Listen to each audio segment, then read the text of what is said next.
Hello, my name is Marcus Walker, and today I'm going to be talking about The Wolf's Dream. So, who here has seen this movie, The Wolf of Wall Street? Pretty good movie, right?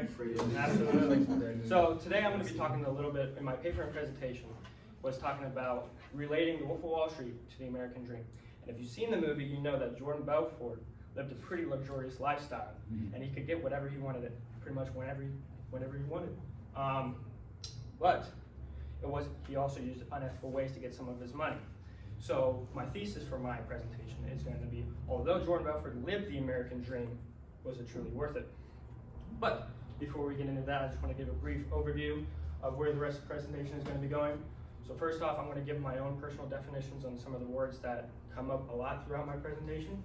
After that, I'm going to give a little backstory for those who haven't seen the movie, a little backstory about Jordan Belfort, who he was, how he got his money, and somewhat what he's doing now. Then a little bit about the corruption in the United States of America and relating that to how Jordan Belfort used that to his advantage. And then there's a line from the Masters of Desire section of the American Paradox book that I think is it shows the American culture today and then back then that I think is very important, relaying into Jordan Belfort's life. Then a little discussion about the golden rule, and then finally a little wrap-up question for you guys to ponder. Not to answer, but just to ponder. But first off, let's talk a little bit about some definitions that I'm going to be talking about. So first off, we have the American dream versus the individual dream. So many times I've talked about in class that I think the American dream and the individual's dream are two separate entities. So to me, the American dream is strictly just financial success, right? And then an individual's dream is whatever you want it to be, whether that's a nice big family, a dog, a wife, 2 cars, whatever it is, whatever your dream is, that's your dream. That's not the American dream. The American dream to me is financial success. Now, what is financial success?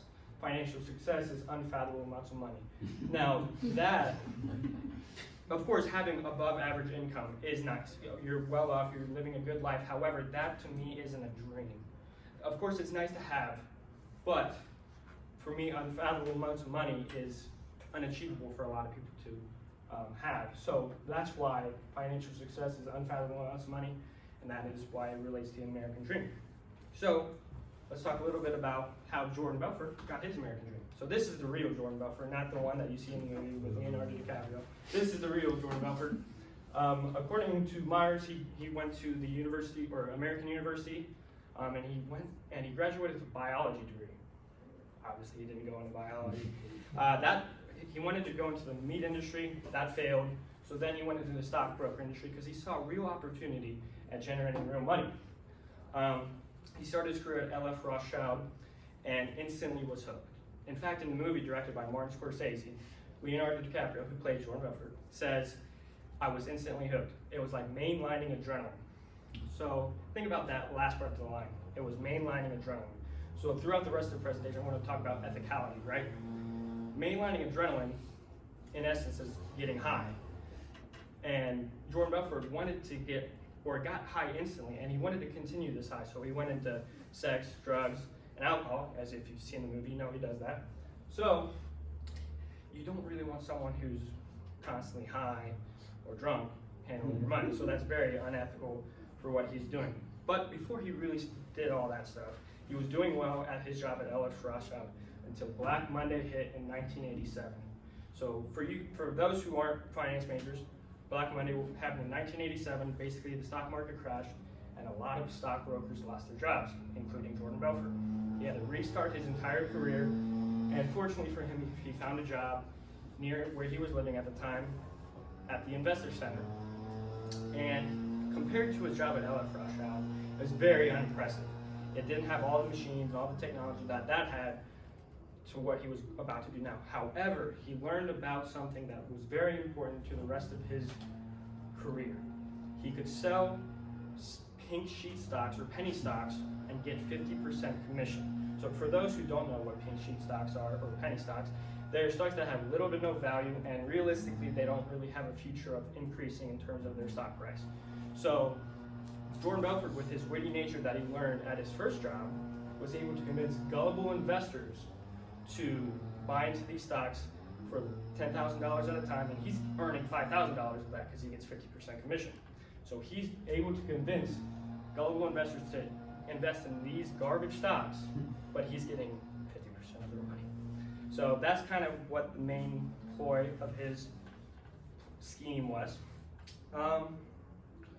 He was doing so well with that he was getting so much money by doing this that he ended up buying a piece of land, started a company called Stratton Mart, and if you watch the movie, you know what the rest happens. Until in 1999, where he was eventually caught due to his corruption. Speaking of corruption, let's talk a little bit about corruption here in the United States.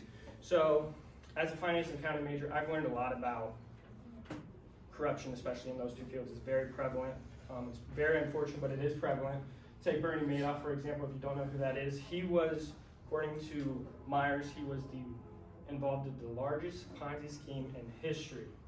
So, with this, him and Beaufort brings the point of ethicality. Is it okay to hurt the lower middle class to achieve the American dream? As someone who thinks I have decent morals before I really go into the accounting and finance field, as someone who has decent morals, obviously I would say no. Obviously, you don't want to hurt anyone to get your own success. However, it happens all the time in the United States. A lot of billionaires get their money through unethical ways, and it is very unfortunate to see.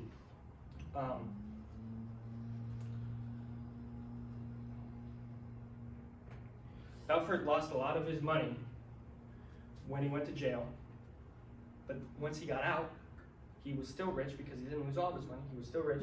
He was able to get out of jail, and he's still living the American dream to this day because he still is a very smart man.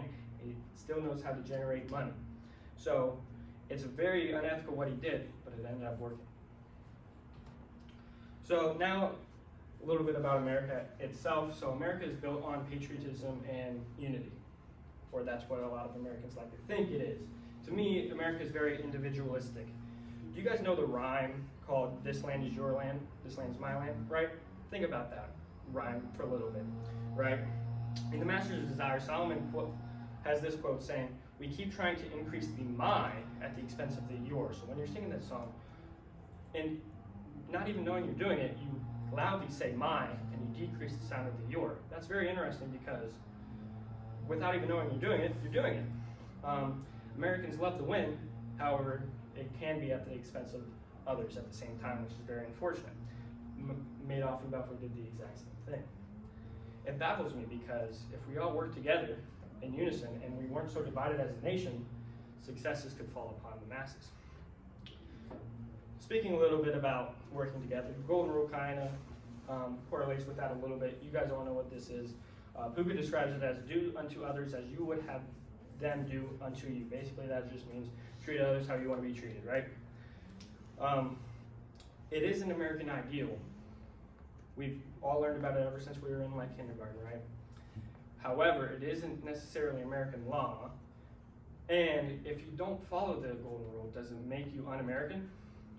I don't necessarily think so, because a lot of people don't necessarily follow the Golden Rule every day because some people have bad days, some people are rude to others when they don't actually mean to be, but that doesn't make you un-American, right? And to be honest, in my opinion, to achieve the real American dream that I'm talking about, you have to, a lot of the billionaires that you see today lose their moral compass because they may be hardworking and they may be determined, but along the line, you have to do, it seems like a lot of billionaires have to do some sort of unethical motives to generate more wealth into their bank account.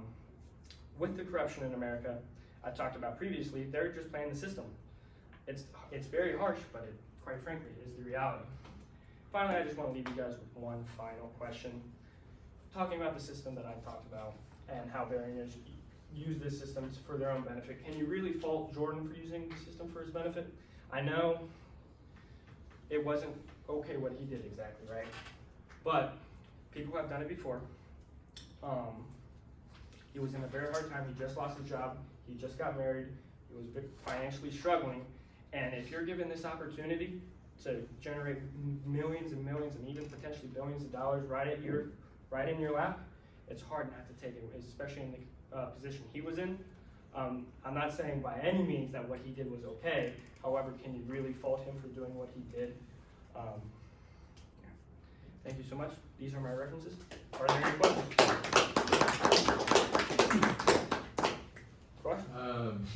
So having posed the question to ponderance, have you pondered that question? Where do you think that Jordan Belfort was in the wrong, even having stated he's still very much famous and in the news and still very, very wealthy? Right. So at the time, I probably wouldn't fault him for it. Of course, what he did, like I said multiple times, it's not okay, right? However, if you're in a tough financial times and you have a wife and you're not generating any money, you don't have any job, you're gonna do whatever it takes to, make yourself the man of the house, I guess, right? So I do fault him for what he did because he was a very smart individual. He could have found access to money in various different ways. However, he chose this way, which at the time it would have resulted in a lot of money, which it did. However, he could have found other options to generate a lot of wealth, but that's what he did. You talked about like is there a reasoning behind whenever you say my versus your, like why it's lower? Is there, whatever you're researching? So when I'm talking about that, so that just highlights the individualism that I was talking about in America. So when I'm talking about when you raise your voice when you say my, it shows that you're kind of like selfish, and then you decrease the voice when you say the your. It's just highlighting the individualism in America. I was saying in my head. Yeah, right. It's interesting, right? Mine is first. Yeah. So I know you're like an accountant and finance major, Sure, right? Is that like what originally like drew you to this topic, or did like something like an idea just kind of pop up Right. about it that drew you to it? So that definitely helped. However, right when we were picking our topics, I watched this movie and I was like, okay, this could be a pretty good conversation piece. I've watched this movie probably 10 times. So I know this movie pretty well, and I thought I could relate this to the American Dream because he had a lot of success, but he used it through unethical ways, and I thought it could correlate to America as a whole in general. You see a lot of like movies and TV shows highlighting like the way people make like a lot of money, like look at Breaking Bad, look at like Ozark, stuff like that. Do you think that'll influence the younger generations to make money in unethical ways? Right. I definitely do think highlighting getting money in unethical ways definitely does have some sort of impact on the youth. Should they probably stop promoting this stuff? Yes. Because it's going to just continue happening, but I don't know, man. They definitely should stop in general because it's not good for the youth. It's kind of like it's kind of like Thug Life, that the acronym. If you remember reading the book, what it stands for, it's kind of like that. Because I watched the movie a few years ago, and all it did was show how, well, I guess depends what your version of a great life is, but how great his life was, and it didn't really show like the people that he affected. Right. Yeah, he affected probably thousands of people with his ploy. Same with Madoff, but yeah, it definitely hurt a lot of people what he did. These lives are fascinating though. And maybe that's part of the dream too, so that we find them fascinating. Where do you get the idea of the dream as the two? The one that's the American dream, which is basically to be really rich. Right. Where'd you get that? So that's just my personal opinion because I think America in general just ran on money. If you have a lot of money, you're going to be very successful in America. Your individual dream, so like growing up, I want to be a professional soccer player. I wouldn't say that's the American dream because not every American wants to be a professional soccer player, right? So that's why I think it's two different entities. Interesting.